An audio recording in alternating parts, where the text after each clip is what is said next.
Radio Sucesos 101.7 FM presenta su noticiero Sucesos, un periodismo libre para una democracia plena. Los hechos y las opiniones de los sucesos que marcan nuestro tiempo.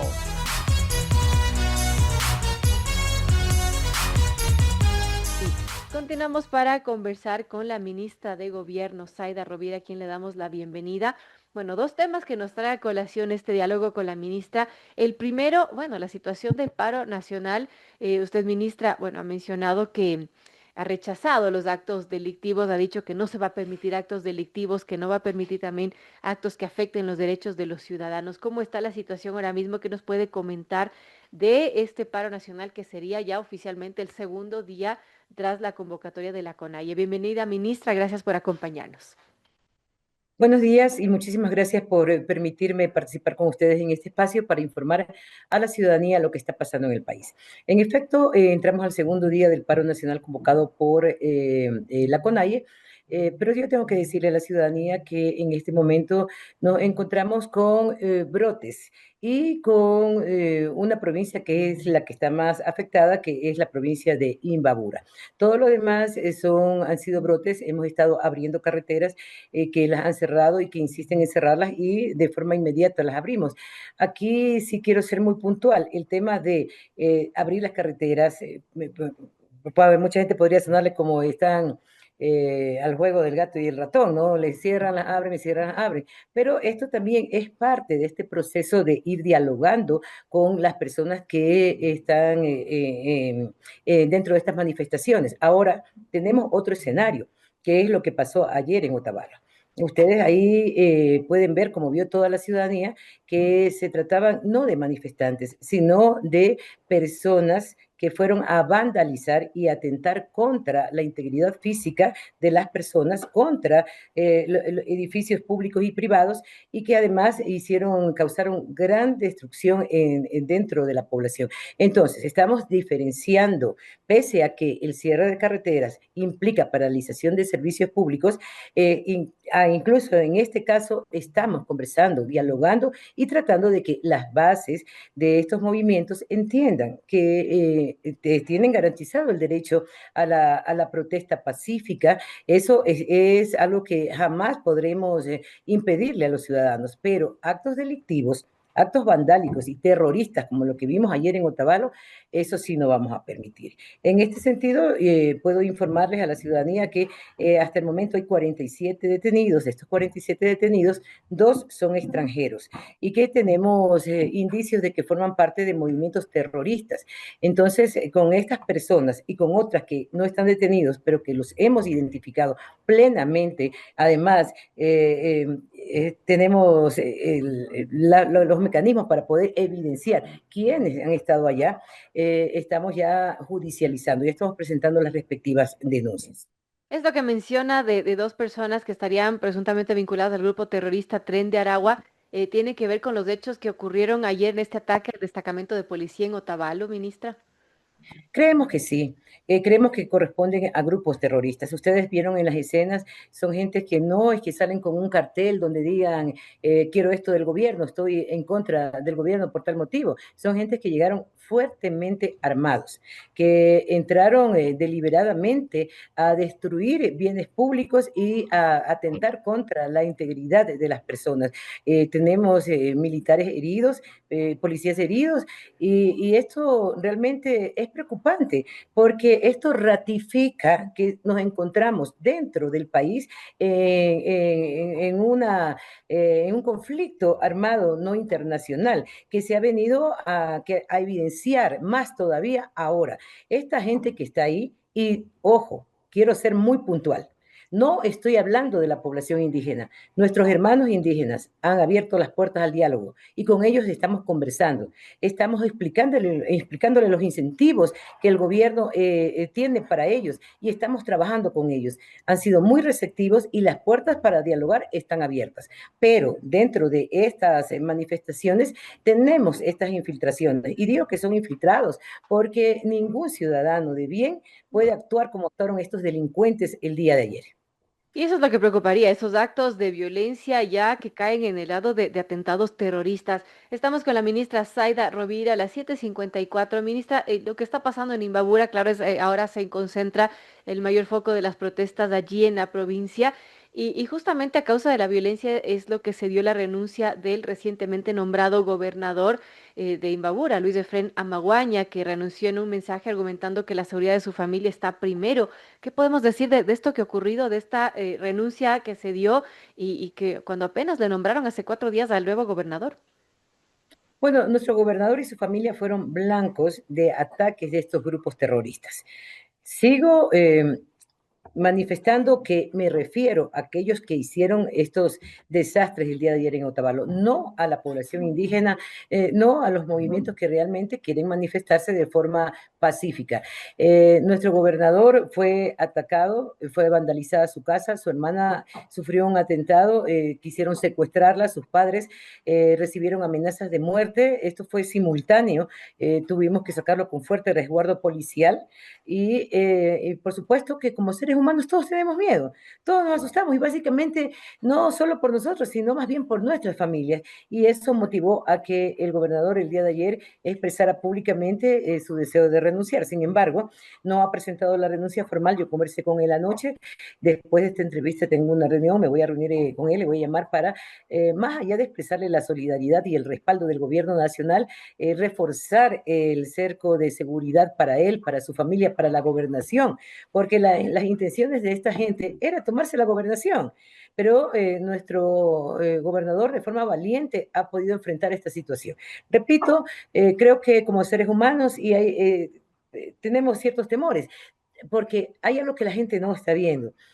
Cuando vemos estos enfrentamientos, vemos que la ciudadanía reclama, que nos dicen que la policía entra, que les lanzan gases lacrimógenos, o sea, reclaman esta parte, pero no estamos viendo a la policía y a los militares que están haciendo su trabajo y a funcionarios públicos que se están arriesgando día a día para pacificar los sectores. Entonces, si hemos abierto desde el principio de este gobierno las puertas del diálogo, creo que llegar a estos extremos y que cierta dirigencia permita, porque es con permisividad de ciertas dirigencias que están ocurriendo estas cosas, y no, eso le hace un daño terrible al país.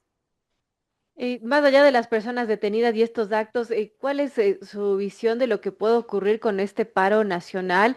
¿Hay la preocupación de que la violencia vaya increciendo y que se den sucesos similares a los ocurridos en 2019 y 2022?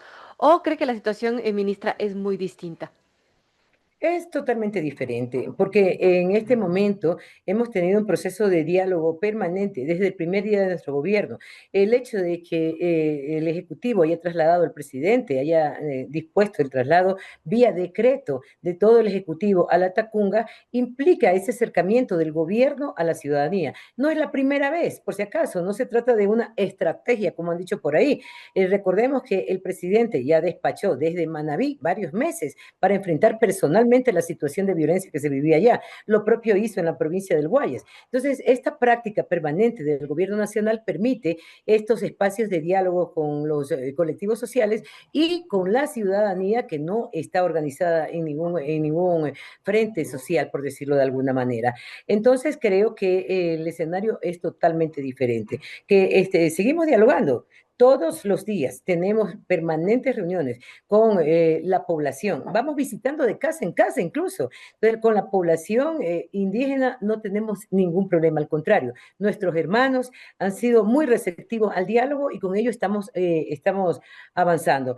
Creo que se va a controlar, repito, se trata de focos incluso cuando me hablan de represión, aquí no ha habido represión, porque cuando abrimos las carreteras que están cerradas y conversamos, luego las vuelven a cerrar y volvemos a dialogar hasta convencerles. Entonces, si estamos en este proceso de dialogar con la gente, no vamos a permitir que unos infiltrados impongan el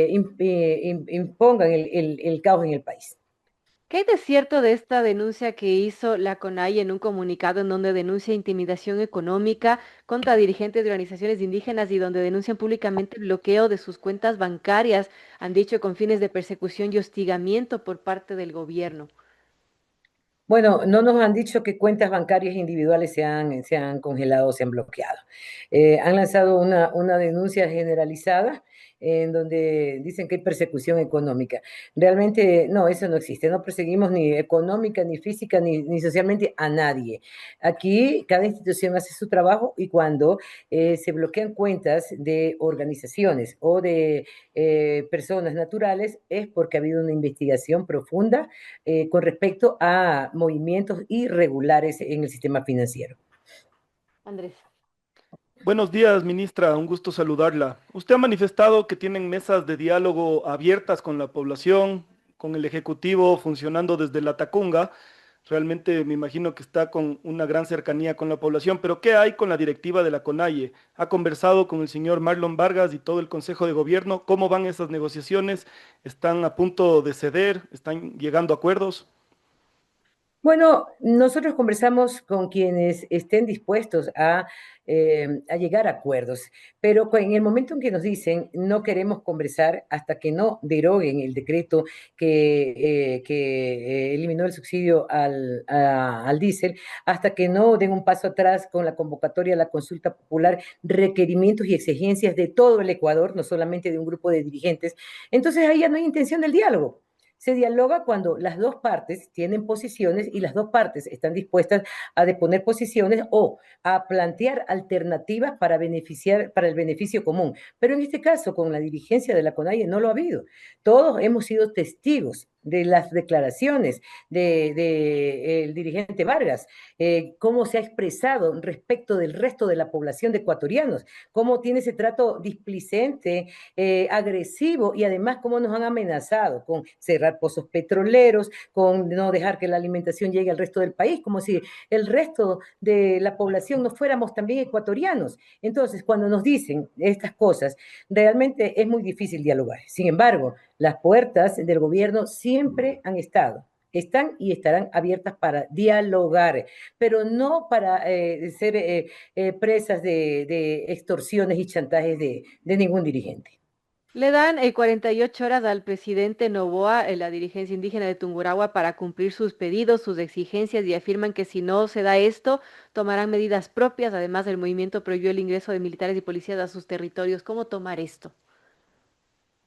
Esto es parte justamente de este proceso en el que tenemos algunos dirigentes y algunos infiltrados que buscan desestabilizar. Con la población de Tungurahua estamos en diálogos, incluso el propio prefecto que pertenece a comunidades indígenas está colaborando con este proceso de diálogo. Hoy día se van a mantener varias reuniones y estoy segura que esto no va a progresar y en tal caso mi mensaje a la población de Tungurahua, siempre hemos estado dispuestos y vamos a conversar con ellos, vamos a atender sus requerimientos, pero con aquellos que siguen molestando, vamos a actuar de otra manera. La población de Tungurahua es una población sumamente tranquila, pacífica, que ha demostrado en todo momento su interés para conversar. No se trata esta amenaza de la población como tal, se trata de algunos dirigentes, pero con ellos también vamos a conversar.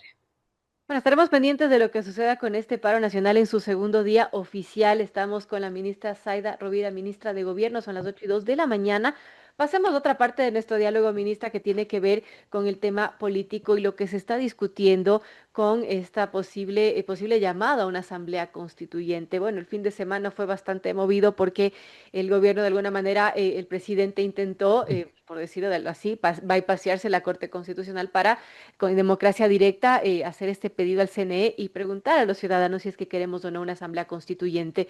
Y el tema se resolvió cuando el CNE pues decidió enviar a la Corte Constitucional este decreto y bueno, a la final la Corte ha dicho que está ok la vía. Tiene que revisar el estatuto de los considerandos y demás para que, bueno, nos diga al CNE que convoque a los ecuatorianos, pero en todo ese proceso, ¿qué esperar de una asamblea constituyente? ¿No es riesgoso en estos momentos que está un poco convulsos plantear esto de tener una nueva asamblea constituyente y nuevos asambleístas constituyentes? Bueno, esa es una pregunta que me la hacen constantemente, ¿no? Que por qué el presidente de la República decidió en este momento insistir en la constituyente y además además, el tema de la eliminación al subsidio del diésel, que son medidas fuertes, pero que eran necesarias, que muchos gobiernos atrás se han negado a tomarlas. Creo que esto habla de la real intención del presidente de la República al pueblo, con el pueblo ecuatoriano. Al tomar estas medidas sumamente necesarias, el presidente no pensó en él y en sus intereses políticos personales. El gobierno no está pensando en aquello, porque hubiera sido muy fácil simplemente decir, no, en este momento que estamos viviendo esta situación compleja con el paro, con la medida tomada con la eliminación del subsidio al diésel, no convoquemos a Asamblea Constituyente porque constituye un riesgo. Eso lo piensan aquellos que tienen un cálculo político individual. Para el gobierno nacional, más allá del riesgo que podamos correr, que por supuesto que lo hay, por supuesto que lo hay, y más allá del costo político, lo importante es mejorar las condiciones de vida del pueblo ecuatoriano. Y eso lo vamos a lograr únicamente en el momento en que podamos reformar toda esta constitución y que hagamos que el garantismo de derechos en el Ecuador sea una realidad y no solamente letra muerta como la tenemos ahora en la constitución. Hay quienes dicen que toda esta idea de la constituyente se dio para, de alguna manera, desactivar el paro o distraer la atención. Usted, bueno, ¿qué diría a esos cuestionamientos? Bueno, nos cuestionan por todo. Antes de esto, todos decían, pero si el presidente ofreció en la campaña la constituyente, ¿y por qué no lo hace? Bueno, entonces ahora estamos haciéndolo. Ahora que lo hacemos, nos dicen que es para desviar. Realmente siempre vamos a tener reclamos, cuestionamientos, pero repito, para el gobierno nacional lo más importante no es enfrentar los cuestionamientos, sino tomar las decisiones firmes y valientes en el momento que hay que tomarlas. Y este es el momento para cambiar el Ecuador. Y me mantengo en esta posición. Esto habla de las reales intenciones de beneficiar, de cambiar la situación de vida de los ecuatorianos, aún enfrentando un alto costo político. Andrés. Ministra, pasando a otro tema, ayer se dio la destitución por el juicio político que ocasionado para el consejero o ex consejero ahora, Gonzalo Albán.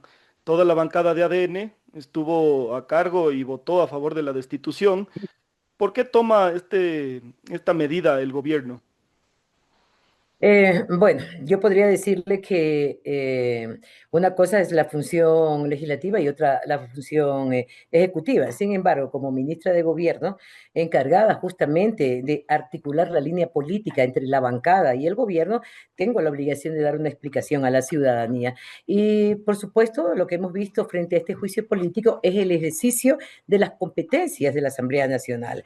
Recordemos que el planteamiento de este juicio político fue justamente porque el consejero Albán, al momento de ser calificado como candidato al Consejo de Participación Ciudadana y Control Social, se encontraba registrado en un partido político como militante, cosa que no fue desvirtuada dentro del proceso del juicio, del juicio político, y que dio como consecuencia su destitución. Este es ejercicio de las competencias de la Asamblea Nacional. Aquí se llevó el debido proceso, hubo el derecho a la defensa, a las respectivas réplicas, y lo que ha hecho la Asamblea es actuar en el marco de la ley.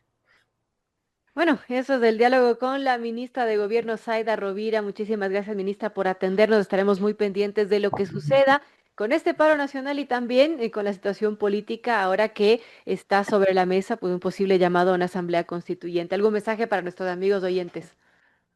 Bueno, quiero reiterarle a la ciudadanía la posición del gobierno nacional. Siempre estamos abiertos al diálogo. Este ha sido un gobierno territorial desde el primer día. Hemos acercado los servicios, hemos acercado a los funcionarios públicos a la ciudadanía y nuestra principal intención es buscar mejores condiciones de vida para el pueblo ecuatoriano. Esperamos que ese deseo del gobierno esté también acorde con los deseos de la Corte Constitucional y resuelvan hoy día el tema de fondo y tengamos los ecuatorianos una decisión ya que meditar, que es ir por la nueva constitución. Gracias, ministra, nuevamente por acompañarnos. Saida Rovira, ministra de Gobierno. A esta hora, 8 y Muchísimas 8, gracias. tenemos que irnos a comerciales. Volvemos enseguida.